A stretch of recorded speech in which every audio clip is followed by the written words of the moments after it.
and welcome to Two Words Wolves Pod. I'm Ryan Eichten, and today it's just me. Solo episode. We got a mailbag edition, couple questions that we're going to go over. With the Wolves not playing from Monday until Friday, got a little bit of a break in the action here, so maybe a reset on where the Wolves are at. 20-something games into the season, a little bit more than the quarter way in, I think is a good time to do that now. Before I dive into the questions I got, first just kind of wanted to give a reset on where the Wolves are at. They're 15-9. Other than Oklahoma City, they played the easiest strength of schedule in the Western Conference. Now, part of that is the good teams don't have to play each other. OKC has the easiest schedule because they don't have to play the team that's currently sitting 24-1. And to a lesser extent, the Wolves don't have to play themselves, which have one of the better records in the league. But they're 15-9. That's a 52-win pace. And they currently sit sixth in the Western Conference. They are, using the loss column, they're two back of the Lakers and Spurs in the 4-5, and three games in the losses back from the Nuggets and the Rockets. I think this team is largely what we thought it was going to be. The one aspect that they haven't been able to get to is the quote-unquote continuity that was preached in the preseason that more or less just hasn't come up, or it hasn't shown the value that I think we would like to see. Given the Wolves' easy schedule, they very easily could have had 2 or 3 extra wins, maybe even 4 extra wins, and been sitting at the current 2 seed in the Western Conference. And I think that's the biggest maybe missed opportunity of this first stretch, is that the 2 seed in the Western Conference is going to have a very big value. I think the top 6 in the Western Conference are very clearly better than the next. Maybe Golden State gets into that kind of mix, and so 2 seed just plays Golden State, and that's a tough matchup. But honestly, getting into that that second seed and not having to play Denver, Houston, Lakers, or Spurs in the first round, I think is going to have an incredible value. And really, it's hard to see any team not like overcoming the Thunder without having that sort of advantage. On top of just not having to face OKC into the West Finals and getting home court throughout the playoffs. Now, maybe if your goal is to win the finals, maybe you don't even care about seeding, because once you get to the West Finals, the games kind of come back to back to back, and OKC seems to be the best team to be able to handle that. So maybe you'd want them in an earlier round where the games are more spread out, where there are more off days, and you're able to prepare against the stifling Oklahoma City defense. I don't know. But what I am confident about, and this continues to be the case, is that the Wolves are going to finish top 6 in the Western Conference. And if you're top 6, you have a puncher's chance. Now, it's going to be incredibly difficult for any team to get out of the Western Conference. I mean, especially like right now, they're the 6th seed. They'd have to go to Houston, and then the 2 seed is Denver, and then Oklahoma City. It's the 3 best teams in the NBA so far this season that you'd have to go through. It's just, that's a gauntlet. I do think the Wolves are better on paper, and maybe even better in reality than their record says. I do think they're still better than I know it might sound crazy. I think they're better than the Lakers and the Spurs. I think the reason why maybe that sounds kind of crazy is just the way we've watched them. But I think people are letting the eye test affect like their long-term thinking. The Wolves are still 7th in net rating, above the Spurs. The Lakers are 15th in net rating, which is similar to where they were last year. The Lakers did this exact same thing. They won a lot of close games. Their point differential and their net rating didn't represent the record. And then what happened when they got to the playoffs? They were not as good as their record said. And I would probably say the Lakers are a similar thing, where if you'd think a team with Luka Doncic and LeBron James would be like a playoff riser, and I'm not quite sure, because to me, looking on paper, I don't see how they're significantly better than they were a season ago, and the Wolves beat them in 5 games in the first round. So ultimately,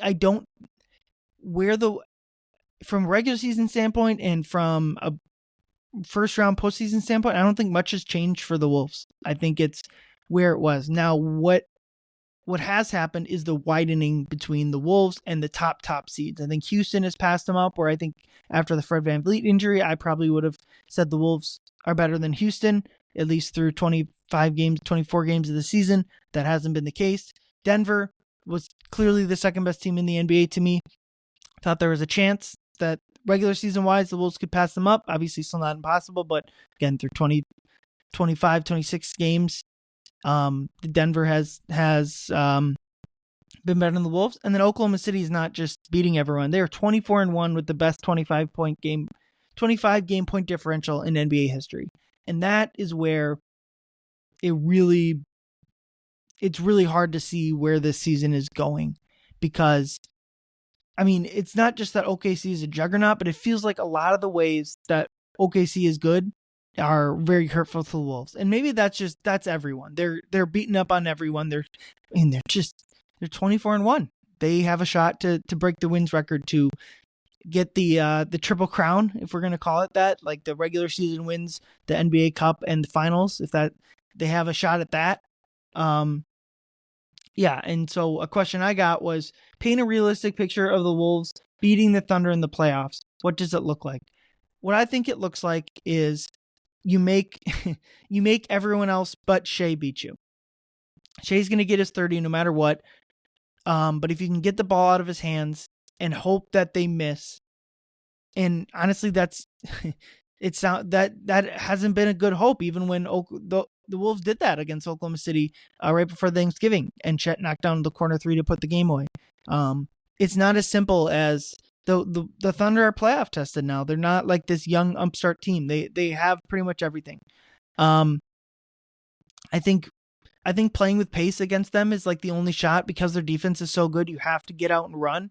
But right now, I don't see the realistic path for the Wolves, or maybe even anyone, that to beat Oklahoma City. I mean, when I look at teams, I'm kind of looking at their best player and then the depth. But maybe there's kind of three levels: the best player, the second level stars, and then the depth you have as a team. Well, Shai Gilgeous-Alexander just won MVP. I would be impossible to say I would pick Ant over him. So the Thunder have the advantage at the best player spot. The supporting stars, Chet and Jalen Williams, are right now better players than Julius Randle and Jaden McDaniels. I don't know how you'd argue that. And then kind of the rest of the stuff, the coaching, the depth players, Oklahoma City clearly has the advantage there. So that's 3 for 3. There's other teams like Denver where you have the depth advantage, and maybe even you could probably Aaron Gordon and Jamal Murray you almost certainly would. It's a close matchup with Jaden McDaniels and Julius, but at least you have one sort of advantage with Denver. With Houston, I would say you have the best player advantage. With the Lakers, probably have the secondary stars advantage, unless LeBron is going to kind of return back to a different form than he's shown this year, and you have the depth advantage. So, but Oklahoma City is the one team, like, you just don't. And then what becomes scary is they have OKC has the picks. I think if they had not won the title last year, they would certainly be in the trying to go get Giannis if that was. But once you're the champion, I think it just makes sense to keep rolling with what you got, obviously.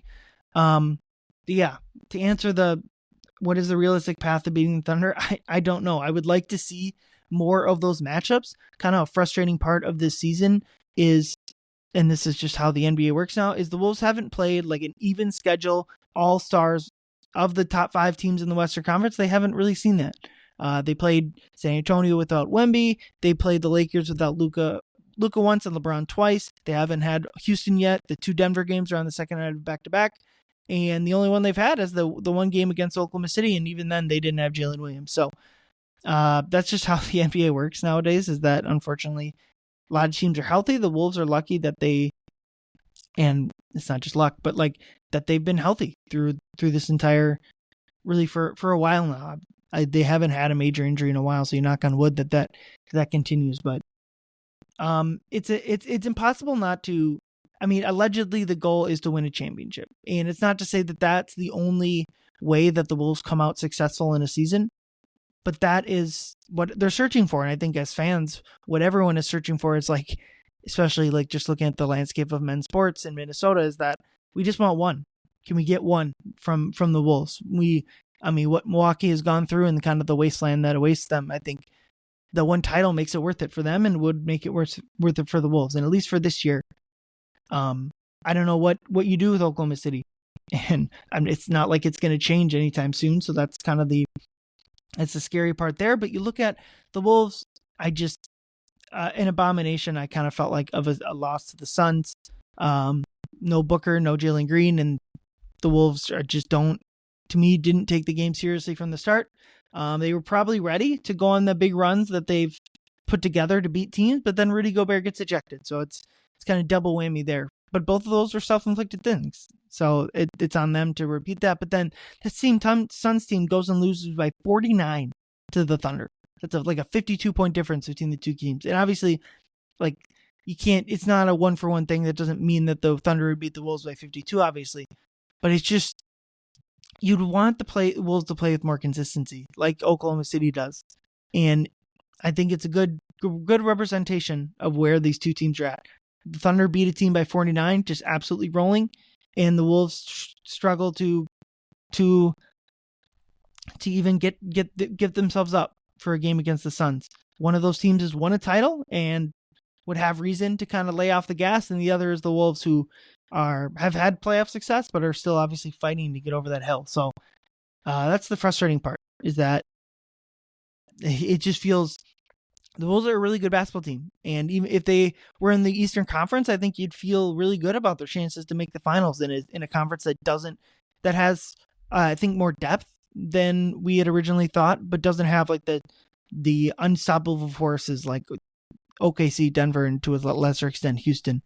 So I do think, like, thinking about what would constitute a successful season, and I think if the Wolves end up losing in the first round, which is certainly a possibility, and probably national people would say is a likelihood, I don't think I think in the fan base, it'll feel like the end of the world. Like, it'll feel like they've taken this huge step back, and obviously it will, to a certain extent, be a step back.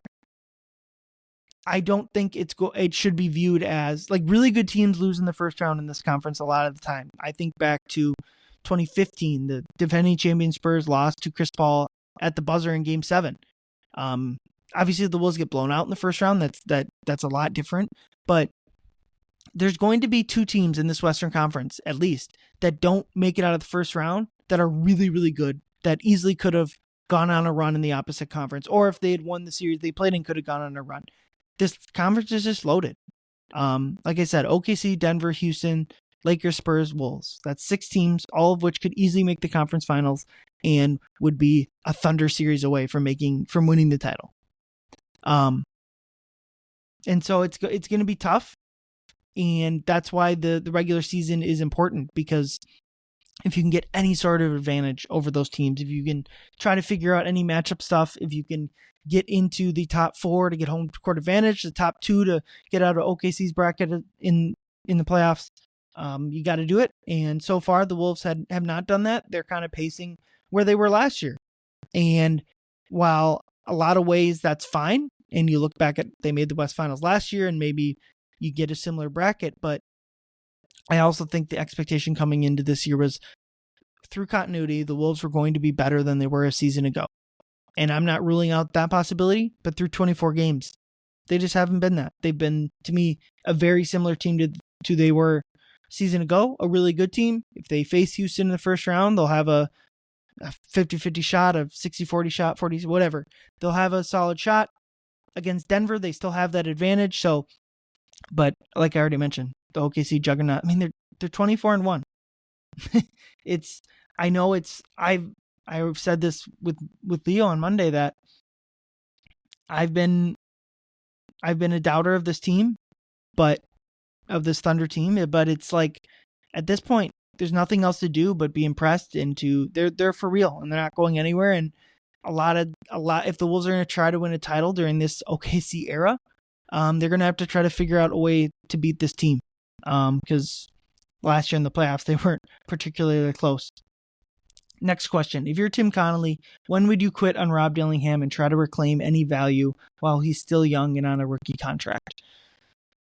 The Rob Dillingham situation, especially after Monday, where they sat him down for in favor of Bones Highland, and Bones immediately, in the same exact role Rob was playing, immediately steps into it and starts making plays, and unfortunately was one of the Wolves' better players down the stretch of that Phoenix game.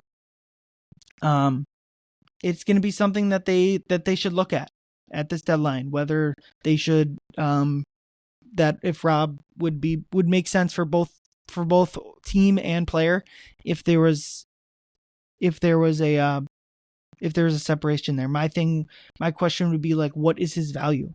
Personally, you spend enough capital in him that I'd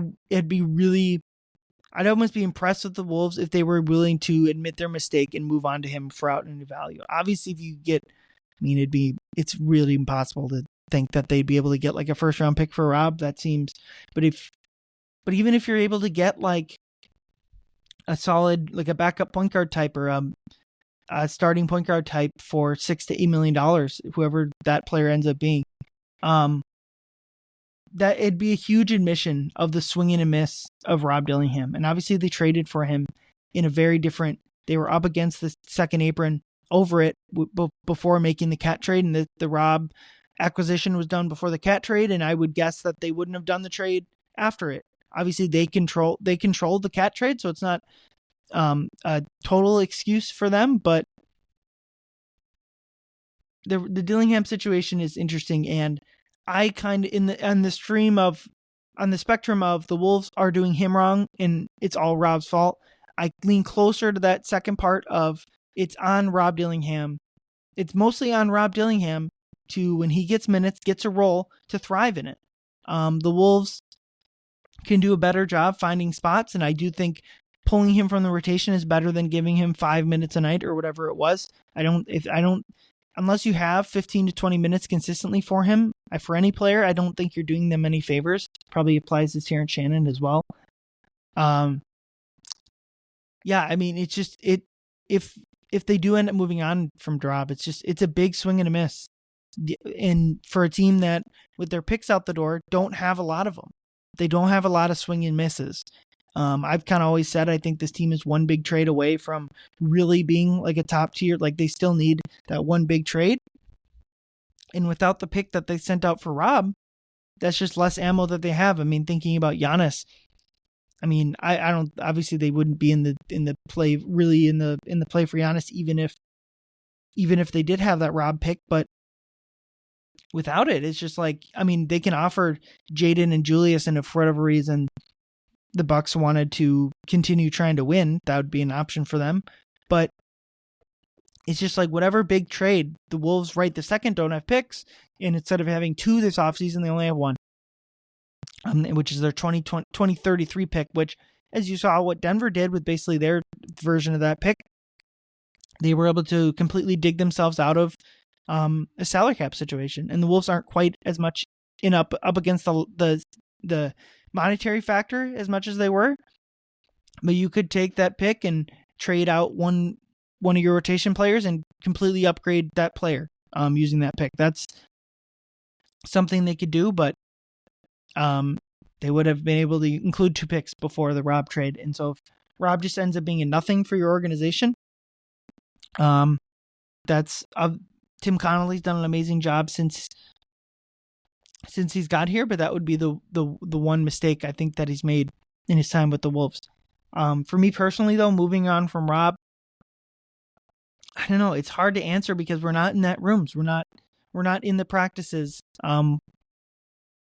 It's hard to understand where his confidence went. He's just a completely different player from where he was at Kentucky.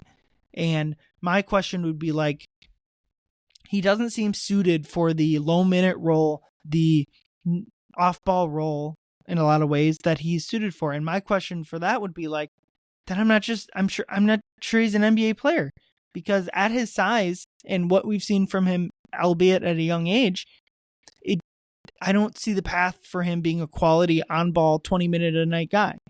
So if that's the case, the other role is to be like a playmaker, a floor spacer, all that, a pesky defender, all that sort of stuff, and he just hasn't shown enough of that.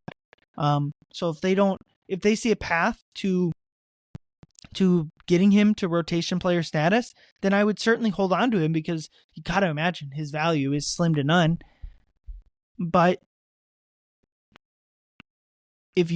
if the Wolves don't see that upside, then his $6.5 million salary is a good trade piece that you could include. You could package with another player, get like an $8 million point guard that could help this team right now or in the near future. So I don't know what they do. I'd be hesitant to trade him for just like an expiring contract so that you can be slightly better this year. I'd be hesitant to do that. But it's hard to be optimistic about Rob right now. All right, next. From Blue Sky, why don't the Wolves expend any effort on defense until they fall behind double digits? It's a good question. I don't know. I would say this is more of a recent trend than it is a season-wide trend. I looked up their first half defensive numbers were completely fine before these last 6 games. But in their previous 6 games, they're dead last in first half defense and second in second half defense. That's just, to me, that shows that and the players and I wrote a piece that went up this morning. That it's a focus issue, it's attention to detail, it's an effort, it's all that sort of stuff.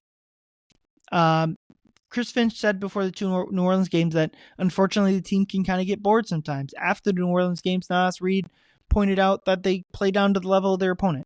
And it goes back to that Oklahoma City thing. He's like, OKC just doesn't do that. They don't.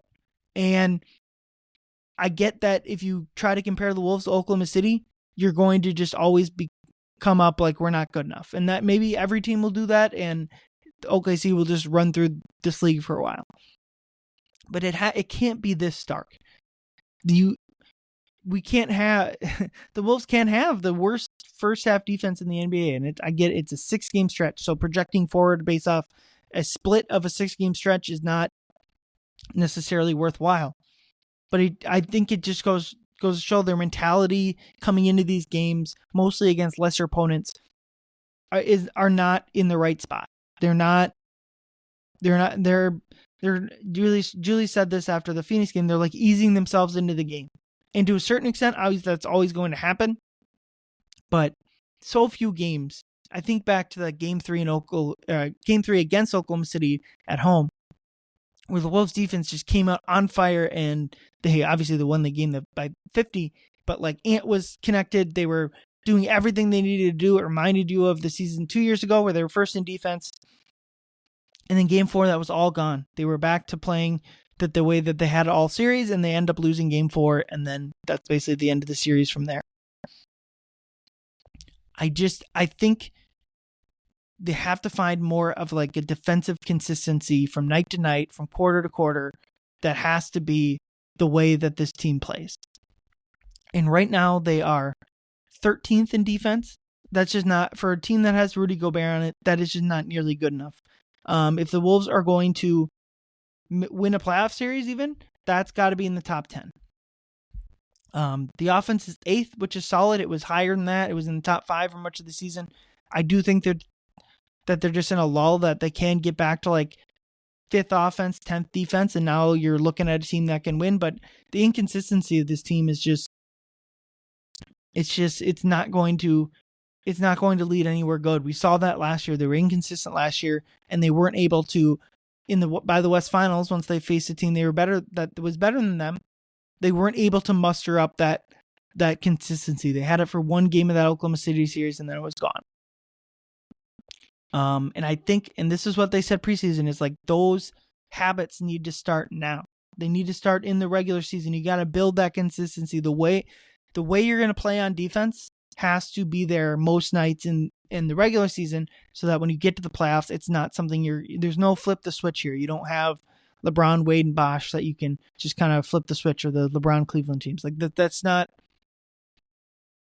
what this team talent wise has.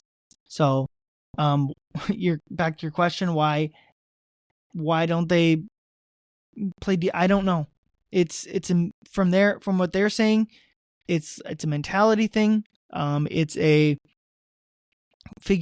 kind of figuring out the game plan halfway through the game, versus this from the players figuring out, versus just going out and executing right from the beginning of the game. And then, like you said, they still want to win, so they get to the second half and they play like they should. They're the second best recent second half defensive team. So I do think it's like in the short term, it's in like for the regular season standpoint, it's a positive note because I just think they'll stop playing. It's not a repeatable thing. They'll start playing better and they'll start winning games even against half decent opponents. But I think Friday against Golden State is a good example of this, where they're playing a team. They're playing a half decent team, a 13-12 team. They've seldom played those teams so far this season. And so it'll be a good test, especially defensively out from the start of the game. I'm really interested to see what they look like. Next question, a little bit more on the negative side here. Why do fans think this team is any good as they feasted on cupcakes and don't have a single quality win, but they have stupefying losses? They have feasted on cupcakes. That is true. Why do they think this is any good? Because they're the same team as last year that went to the West Finals. I know they don't have Nikhil, but Ant is better than last year. Jaden's better than last year. Julie is better than last year. They net out as a similar team that went to the West Finals last year that had a lot of success in the playoffs. I push back against that they don't have a single good quality win. The Boston win from that started the win streak. The San Antonio win is certainly a good win. I know they don't have Wemby, but they've been crushing teams ever with Wemby out. They're a good team even without Wemby. So it's not a win that you can take for the playoffs, but like in terms of like that's a solid win. They played very well that night. So I push back against that. And I do think the schedule there isn't some gauntlet. It's not coming. It's going to be slightly harder than it was. And that's really it. If the Wolves keep playing like they have through this first stretch of the season, they're going to win 50 games and be in the playoffs. But they need to play better than that, obviously. Why is this team good? They have Anthony Edwards, and Ant is playing incredible basketball, at least on offense. He contributes to the defensive issues as much as anyone, especially like with rebounding and just, I mean, you can just see it when he's guarding Dylan Brooks, a guy that he has history with. It looks great, and when he's playing off ball, it's just not there, and that applies to the entire team, not just Ant. So I think looking at this recent stretch and projecting out, I bet the Wolves will start turning it around because so many issues are. They do this every year. And they play inconsistent every year. And I think it's important to recognize the good and the bad of that. The bad is that it's led to them losing into the Western Conference Finals by wide margins because of this is the type of team that they are. But it also means that when they lose a crap game, you can probably expect that they're going to kick butt the next game or at least rebound from the stretch. Those are still a really good team. Maybe if you want to say that they're the sixth best team in the West, that's probably, that's where they are. That's fair. There's only a couple teams out east that I would pick. They're one of the 8 to 10 best, even at worst, they're one of the 8 to 10 best teams in the NBA. That's a really solid team. And a lot of their talent is young. A lot of they can keep growing. I would push back on any sort of doomsday scenario based on this recent stretch because go read my piece. It's so much of the defensive issues are mental. It's I don't know why this team is like this, but just that the Phoenix game is they just were not defending Bisley at all. They were a turnstile. They weren't getting matched up. They were getting beat back. And it's just, they don't, oftentimes when they see a team that they feel like they're better than, they match that energy. And it's frustrating as fans and it's hurting them.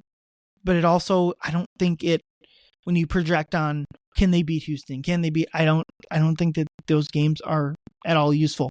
And so I'm more looking forward to games like against the Warriors whenever they get to face OKC or Houston and Denver again. Those are the games that I think we can take a lot more. The last topic I want to talk about is just the eventual trade deadline. There's not going to be any trades really NBA wide in the short term. I don't think once in January, February, when contracts kind of unlock, that's when trades you'll see. So with the Wolves making trades, I think it's important to put out the roster context. They do have an open roster spot. They are $3.5 million below the second apron, which will end up pretty much being a cap, but they could sign someone and pay them pay them a lot less than $3.5 million. They can't take back. They can't take back more money in trades than they send out. So it's really just trying to find those rules. And so, looking at what are the type of trades that they could make or would want to make. The first is just like trading for, when they traded for Monte Morris a couple years ago, that level of trade. Like, we just need another guard. We need another, maybe you trade for a backup center to play in the minutes where if Rudy misses a game, like that type of trade certainly could, and there comes as a signing or whatever. That is a type of trade. The problem is the contracts you're trying to send out. I don't know who, they don't really, other than I would say Leonard Miller's $2.2 million, what expendable contract would they have to give out? Unless you're giving up on Rob, Terrence, if you're willing to trade Joe Ingles, that'd be a pretty brutal move. Bones Highland, I don't know if you'd want to, I'm not sure giving him up would do a lot of good. Trading Mike is obviously, just seems out of the question given the locker room presence he had. Given he currently has, I think that would be a really difficult move. So trading for a point guard I think you're going to have to give something up. So I guess like the next level we've already mentioned is, would you try to trade Rob Dillingham? Would you try to trade Terrence Shannon? Those are tough moves to make because those guys are at the bottom of their value. And like for Terrence especially, like he's just on a very cheap deal. I'd be very surprised if they were to trade Terrence. I think getting Terrence back to being a rotation player is the way to go. And Finch mentioned that practice that it's really defensive. He has not played very good defense. He's fouling a lot. Finch mentioned that like when he's in college, he used his speed to like catch up and block people from behind. And Finch said that he's still kind of in the back of his head using that a lot. And obviously that is not how you defend in the NBA. So I do think if they can get Terrence's defense where it needs to be, even just like an average level, then they can start playing him more and they can get him on the ball more. In terms of trading Rob, it's certainly a difficult conversation that I already tried to have. I don't think that they're trading Mike. Obviously that would be, Mike is not performing to the level of a $10 million player. If you could try to trade Mike, but I just think locker room wise, trading Mike at the deadline would be a gigantic blow to this team. I don't think that that's something you can do. And to a lesser extent, Joe Ingles, not that it'd be a huge blow. The message it would send to send out a guy that you knew his role coming into the year. He's given you what you signed him for. So to just jettison him at the deadline, would be tough. So then you're looking at, if you're going to make a trade this deadline, it's going to be in the vein of really shaking up the quote unquote core of this team, the top six of this team, which are obviously Ant, Rudy, Julius, Jay McDaniels, Naz Reid, and Dante DiVincenzo. Obviously they're not trading Ant and they're not trading Jaden. So you look at, we can just go top to bottom. If you're going to make any of these trades, it comes with like a lot of risks. It's not like trading even for Rob. Trading Rob doesn't have the same level of risk. If you're trading Rudy, they're already 13th in defense. That's with Rudy Gobert. If they really don't have a playable center, if Rudy's not out there, you saw that against Phoenix. It was just a line to the rim. So if you're trading Rudy, what is the answer defensively? Julius has been your second leading scorer and a lot of nights been your best player. If you're trading Julius, that's a lot of offensive production and playmaking that you need to replace. With Naz Reid, that's like a core young player that you thought you were signing to a $125 million contract in the offseason. If you're letting him go, where's like the bench scoring come from? Same with Dante DiVincenzo. You upgraded him to the point guard, to the starting lineup. If you're trading him, if you can't take back more money, his $12 million contract, what are you getting back there? So the trades, it becomes really difficult to make a big trade. I personally, unless it gets to the point where it's like you're really almost ready to like punt on this season or punt on this version of this team, I don't see the big trade that they're going to be able to make. Maybe I'm wrong. There's obviously, would they want to trade for Ja Morant? That seems like a really tough move just for a lot of reasons. Do you want to trade for Trae Young? The simplest swap would be Julius Randle. That just completely I don't hate that idea of a trade. Would be trading Julius for a point guard. I think that would smooth out a lot of the roster inconsistencies. Let's say you do that. Let's say it's Trae Young. I think that trading for Trae Young obviously comes with a lot of issues on the defensive end of the floor. Can Ant and Trae coexist defensively? But a team of Trae Young, Anthony Edwards, you move Dante, you'd elevate Naz Reid into the starting lineup, and you'd move Dante back to the bench. And I think you do that, and you're probably just looking at like your top 6 plus Mike. It'd be like a 6.5, 7-man rotation. I think it'd make a lot of sense. Mike would basically just play the non-Trae minutes and maybe a little bit with Trae. Dante would be more of your wing player. It would make a lot of sense. It's just Trae defensively, and he'd take the ball out of Ant's hands a lot, so that it creates a lot of it creates even more issues than it solves. But I also think just the idea of trading, basically they have 2 starting level power forwards in Julius Randle and Naz Reid, and big picture for me, it's hard to see those 2 continue to be on the roster at the same time, especially if you're trying to make a big move. One of the 2 ways you do that is trading these 2 guys. But I don't think we're close to that. And I think all of these discussions are a little bit premature before we get to the deadline. Looking at next year's cap situation, right this second, they have $23 million under the second apron. If we're going to treat that as like a hard cap, which I think makes sense. You have $23 million to spend. What makes things easier with the trade in the offseason is you can take back more money than you give out within like 25% in the offseason, because you'll briefly dip under the luxury tax. So that helps out a lot. The reason that happens is Mike's $10.7 million come off the books. I don't know if this will be Mike's last NBA season. I think if Mike wants to keep playing, I would imagine the Wolves would have him back at a vet minimum. I mean, Joe Ingles makes like $6 million cash, but in terms of salary cap, it's 2.3 million. I think if they wanted to have Mike back, and if Mike's playing next year, that would make a lot of sense. So that's where the luxury tax savings is coming from the next year. The flip side is Jalen Clark is a restricted free agent, so you're going to have to negotiate either through restricted free agency. You're going to have to get Jalen Clark a new deal. I have no idea what that'll be. I don't think it'll be a gigantic increase.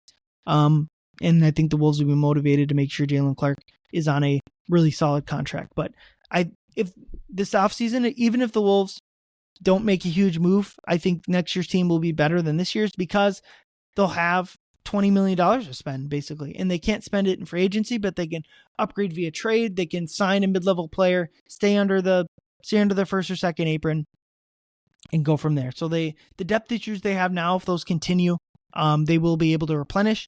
And then after that, I mean, you have Dante's free agency in the season after that.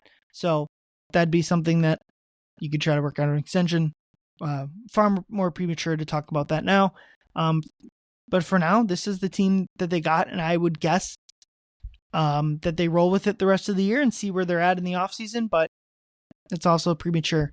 But yeah, that's all the mailbag stuff I had. On Friday, they play the Warriors. They come back home against the crappy Kings on Sunday. And basically after this Friday Warriors game, they have a 5-game homestand until Christmas. They finally start playing some half-decent teams. Obviously, they get Sacramento. They play Memphis, who's been playing better than obviously juggernaut OKC, versus Milwaukee, who we'll see if Giannis is in that game, and then versus the Knicks, who have been one of the best teams in the NBA of late. So the games get tougher, but as we've seen, that's not always a bad thing. But yeah, thank you everyone for listening. Go Wolves. Hey, you.